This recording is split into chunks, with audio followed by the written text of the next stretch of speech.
ও মেয়েগুলো কি দেখতে মাইরি, এদেরকে দেখলে না আমার সারা গা কুরকুর কুরকুর করে ওঠে। যাই একটাকে বিয়ের প্রস্তাব দিয়ে দেখি।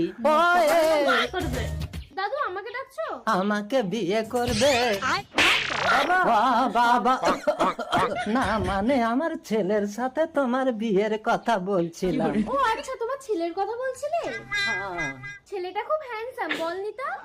ও কি চেহারা, যেন ডাসা পিয়ারা। বাবা আমার লজ্জা করছে। খুব ইন্টারেস্টিং। বল দাদু, তুমি আমাদের বাড়িতে এসে আমার বাবা মায়ের সাথে কথা বলো। ছেলেকে দেখিয়ে বিয়ে পাকা করে বিয়ের দিন ছেলেকে মেরে হসপিটালে ভর্তি করে বলবো মেয়ে লগ্ন ভ্রষ্ট হবে, আমাকে বিয়ে দিয়ে দাও। দারুণ প্ল্যান পুরো। দুটোই তো সুন্দর মেয়ে, বাবা শ্রেষ্ঠ, তুই ওটাকে বিয়ে করবি, আমি এটা।